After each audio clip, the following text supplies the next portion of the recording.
बिस्मिल्लाहिर्रहमानिर्रहीम। Welcome back. Chapter 13 stakeholder management और lecture है हमारा 45 मॉनिटर स्टेक होल्डर इंगेजमेंट। ये जो प्रोसेस है जो नॉलेज एरिया का, ये प्रोसेस आता है मॉनिटरिंग एंड कंट्रोलिंग में। जैसे इसके नाम से ही पता चल रहा है, मॉनिटरिंग एंड कंट्रोलिंग। तो मॉनिटरिंग एंड कंट्रोलिंग में यूजुअली हम क्या करते हैं, अभी तक हमें अंदाज़ा हो गया, इसमें मोस्टली मेजरमेंट होती है कि जो हमने प्लान में जो बात रखी थी उसको एग्जीक्यूशन में लेकर आए तो उन दोनों में गैप कितना था, उस गैप को वेरीफाई करते हैं और उसकी बेस पर अपने प्लान को अपडेट करते हैं to make it very realistic and to the point. तो रियल डाटा को सामने रखते हुए हम अपने प्रोजेक्ट के जो प्लान थे पीछे, उसको रियल इंफॉर्मेशन की बेस पे अपडेट किया जाता है। ये होता है क्रक्स मॉनिटरिंग एंड कंट्रोलिंग का। तो इसमें भी स्टेक होल्डर मैनेजमेंट में हमने काफ़ी काम किया, प्लान किया, उनकी इंगेजमेंट को एग्जीक्यूशन में उनको लेकर आए। अब मॉनिटरिंग एंड कंट्रोल में हम देखते हैं कि वो कितने हद तक वैलिड हैं और कितने हद तक हमारे प्लान में गैप्स थे। तो इसके जो मेन पॉइंट्स हैं हम डिस्कस कर लेते हैं। जनाब, monitor stakeholder engage help you understand the stakeholder perception. The project के कंप्लीशन के मुतालिक स्टेक होल्डर्स का, इस स्टेक होल्डर्स की क्या राय है। हो सकता है हमारे प्लान में जो प्रोजेक्ट है वो आलमोस्ट कंप्लीशन के करीब हो, लेकिन स्टेक होल्डर समझ रहे हैं कि अभी तो कुछ हुआ ही नहीं, अभी तो सिर्फ 20% काम हुआ, काम तो बाकी रहता है। उनकी क्या परसेप्शन है, स्टेक होल्डर्स की क्या परसेप्शन है, वो हमारा ये काम होगा मॉनिटरिंग एंड कंट्रोल में।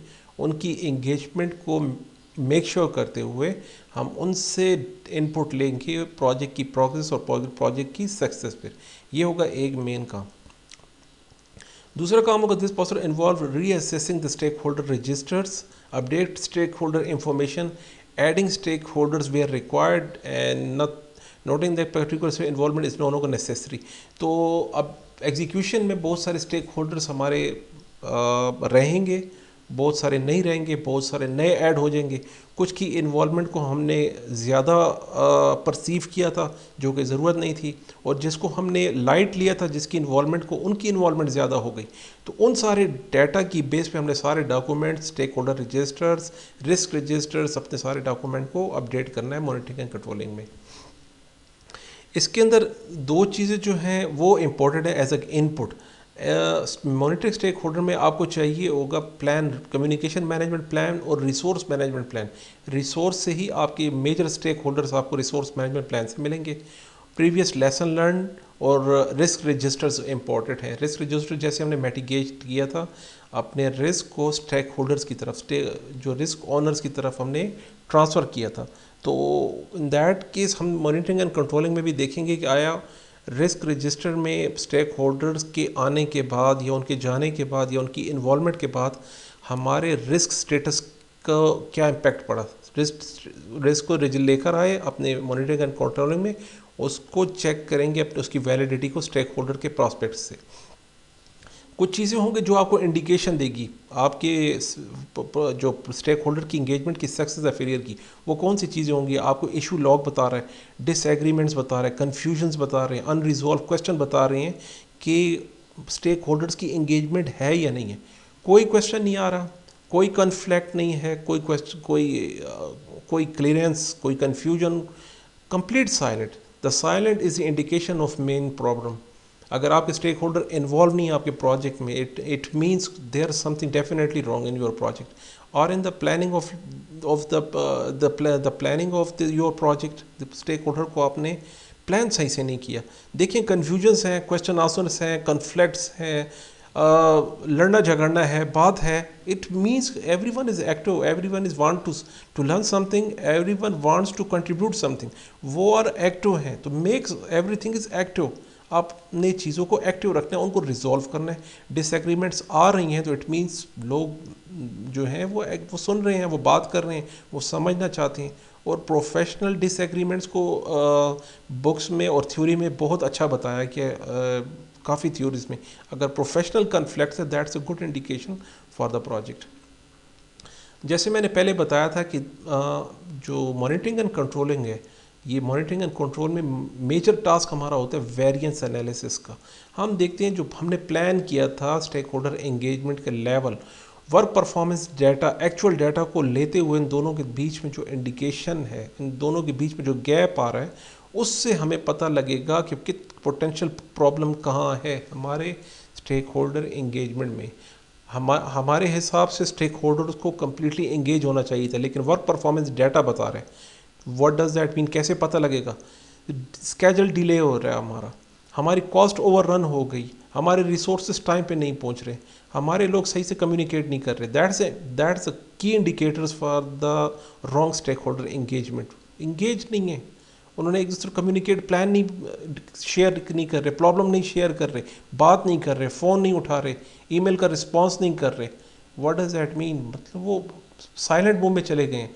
तो आपको डेफिनेटली कुछ ना कुछ एक्शन लेना, उसको फ़ौरन अपने प्लान्स को रिवाइज कीजिए, नए टूल इंट्रोड्यूस कीजिए, नए कंसल्टेंट को हायर कीजिए, नए मीटिंग बिठाइए, कुछ कीजिए, उनको दोबारा से एक्टिव कीजिए, कि अदरवाइज आपका प्रोजेक्ट है तो ये सक्सेस एंड फेलियर आपके हिस्से में आएगी। Project performance data matrix useful in given information quality. ठीक है जनाब। अब देखें, इंगेजमेंट जो है ये कोई क्वांटिटेटिव चीज़ नहीं है। हम स्टेक होल्डर इंगेजमेंट की या relationship, the quality of relationship, how we can determine the quality of relationship, पता कैसे चलेगा कि रिलेशनशिप हमारा स्ट्रॉन्ग है, कैसा है? उसके लिए हम कुछ मैट्रिक्स यूज़ करते हैं, कुछ डाटा एनालिसिस टेक्निक यूज़ करते हैं, आगे देखेंगे।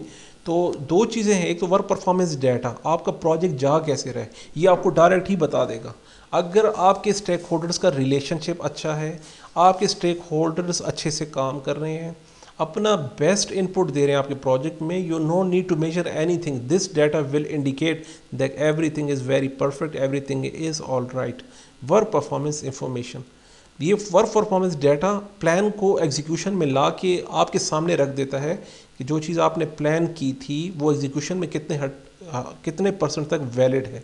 जैसे हमने अर्न वैल्यू मैनेजमेंट में काम किया है एनालिसिस में, कि हम परफॉर्मेंस एनालिसिस करते हैं। आप यहीं से अंदाज़ा लगा सकते हैं, परफॉर्मेंस अगर ठीक आ रही है तो इट मीन्स आपके स्टेक होल्डर्स की इंगेजमेंट भी ठीक है अल्टीमेटली। अगर आपका वर्क परफॉर्मेंस डाटा ठीक नहीं आ रहा, प्रोजेक्ट डिले कर रहे हैं, रीवर्क्स आ रहे हैं, कंप्लेंट्स आ रहे हैं, करेक्टिव प्रिवेंटिव एक्शंस आ रही हैं, क्वालिटी के ऊपर एक्स्ट्रा पैसे लगाए जा रहे हैं हमारे पास, कस्टमर वेरिफिकेशन वैलिडेशन नहीं हो रही डिलीवरेबल्स की, जो डिलीवरेबल्स हैं, it mean there is definitely something with stakeholder engagement, there is something wrong definitely. ये इंडिकेटर्स होंगे, मैं आपको की पॉइंट्स बता रहा हूँ। हमें पता कैसे चलेगा? परफॉर्मेंस से, वर्क परफॉर्मेंस डाटा से। कुछ मैट्रिक्स हम यूज़ करेंगे इस चीज़ को फाइंड आउट करने के लिए। कौन से मैट्रिक्स हैं? फॉर एग्जांपल ये देखें, stakeholder engagement assessment matrix, जो हमने करंट स्टेट है और डिज़ायरेबल स्टेट को मैच करेंगे। स्टेक होल्डर के बारे में हमने जो करंट स्टेट डिफ़ाइन की थी और डिज़ायरेबल स्टेट डिफ़ाइन की थी, एक स्केल हमने डिफ़ाइन किया, उसके ऊपर हम ला के अपने स्टेक होल्डर्स को चेक करेंगे वो आया करंट स्टेट पर ही हैं या डिज़ायरेबल स्टेट पर आ गए हैं। मतलब करंट स्टेट था अनअवेयर, यार वो तो कुछ पता ही नहीं था। हमारी डिज़ायरेबल हील थे कि वो हमारा सपोर्टिव बन जाए, हमारे प्रोजेक्ट में काम करे। तो हम यहाँ पर आकर इस मैट्रिक्स में उसको पॉइंट आउट करेंगे स्टेक होल्डर्स को, यार ये पहले इस पोजीशन पर था, अब ये इस पोजीशन पे आ गया। तो यहाँ से हम एंगेजमेंट असेसमेंट करेंगे with the help of stakeholder engagement assessment matrix से। दूसरी चीज़ देखें, कम्युनिकेशन बहुत इंपॉर्टेंट चीज़ है, यही आपको बताएगी मेन प्रॉब्लम्स। ये यहाँ से हमारे पास रिवील होगा, जब रिलेशनशिप का कोई इशू है, कोई प्रॉब्लम है, तो कम्युनिकेशन के प्लान मेथडोलॉजी, जो टेक्निक हमने डिस्कस की है कम्युनिकेशन मैनेजमेंट प्लान में, रिवाइज कीजिए उस कम्युनिकेशन मैनेजमेंट चैप्टर को और वहाँ पे देखें आया हमारे प्लानिंग में तो कोई मसला नहीं आया। जो मेथडोलॉजी, जो प्रोसीजर, जो मीडिया हमने स्टेक होल्डर के लिए डिफाइन किया है, there is something wrong in that area. If there's something wrong in that area, definitely problem comes in this area. Monitoring and controlling the stakeholder engagement. Engagement में थोड़ा मसला नज़र आएगा आपको। अपने कम्युनिकेशन मैनेजमेंट प्लान को देखिए, फिर रिलेशनशिप को चेक कीजिए उनके, आपका ये मसला हल हो जाएगा यहाँ पर। दूसरी चीज़, कुछ टेक्निक्स आपने यूज़ करनी, जैसे for example listing, active listing है, बॉडी लैंग्वेज को अंडरस्टैंड कीजिए, लीडरशिप स्किल्स होनी चाहिए, फैसिलिटेशन होनी है, emotional intelligence is very important to understand the stakeholders engagement. आपको उनके एटीट्यूड से, उनके बिहेवियर से, उनकी पंक्चुअलिटी से, उनके इंटरेस्ट लेने देने में, बात करने में, प्रोजेक्ट के बारे में, वहीं से अंदाज़ा हो जाएगा कि आपकी प्रोजेक्ट जो स्टेक होल्डर एंगेजमेंट है कितनी इफ़ेक्टिव है। तो आपको लीडरशिप स्किल्स और इंटरपर्सनल स्किल्स के थ्रू भी आपने उनसे जानने की कोशिश की कि आपको कैसा लग रहा है। जैसे यहाँ पे लास्ट पॉइंट देखें कि यूजुअल कैजुअल हेलो हाय सलाम दुआ, इसमें आपको बहुत अच्छी इंफॉर्मेशन मिल सकती है अनऑफिशियल। तो काफ़ी आपने नोट किया होगा कि जब लोग फेसबुक पर कमेंट्स लिखते हैं तो बहुत रफ़ वर्ड यूज़ करते हैं, रफ़ लैंग्वेज यूज़ कर जाते हैं, उसमें उन्हें कोई हेजिटेशन नहीं होती। लेकिन जब वो ईमेल टाइप करते हैं तो बहुत फॉर्मल रहते हैं, बहुत तरीके से वो बात कर रहे होते हैं। तो आपको ख़ास कोई इंपॉर्टेंट इन्फॉर्मेशन, आपको अनयूजुअल भी कैजुअल इन्फॉर्मेशन अगर आपको चाहिए तो जनरल हेलो हाय कीजिए, उनके साथ सलाम दुआ कीजिए, बात कीजिए। आपको उसमें क्लूज मिलते जाएंगे कि यार इनको कोई प्रॉब्लम है, कोई मसला है जो ये बता नहीं रहे। तो आपको इंडिकेशन यहाँ से मिल जाएगी, लेकिन आपने फिर उसको बाद में एनालाइज करके डिस्कवर करना है कि प्रॉब्लम कहाँ पे है, किसके साथ है। चेंज रिक्वेस्ट देखें, जैसे मैंने बताया कि एग्जीक्यूशन में आपके प्लान में जो वेरिएंस रह जाएगा तो उसके अगेंस्ट आपने क्या करना, प्रॉब्लम सॉल्विंग करनी होगी, रिस्क मिटिगेशन सजेशन करनी होगी to prevent the future potential problems, और इम्प्रूवमेंट करनी है एंगेजमेंट प्लान के अंदर। अगर इसमें जब आपके पास रियल डाटा आता है तो चेंज रिक्वेस्ट डेफिनेटली आती हैं। तो चेंज रिक्वेस्ट को मद्देनज़र रखते हुए हमने अपने प्लान को रिवाइज भी करना है, अपडेट भी करना है।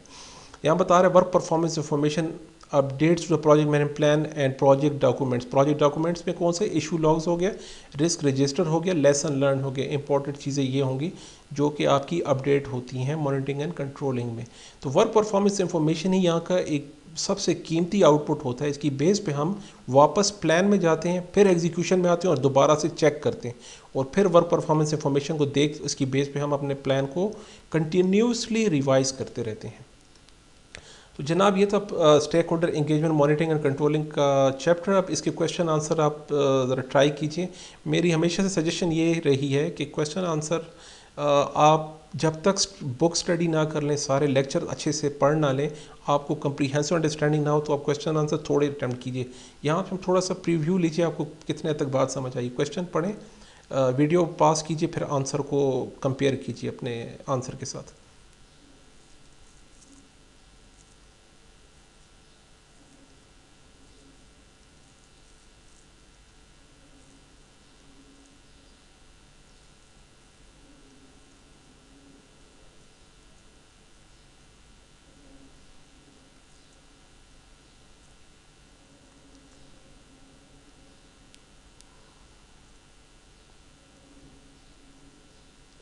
Thank you so much. तो ये था हमारा स्टेक होल्डर मैनेजमेंट का चैप्टर। कोई क्वेश्चन है इसके बारे में, कोई कन्फ्यूजन है, आप मुझे ईमेल कर सकते हैं। Thank you so much ji.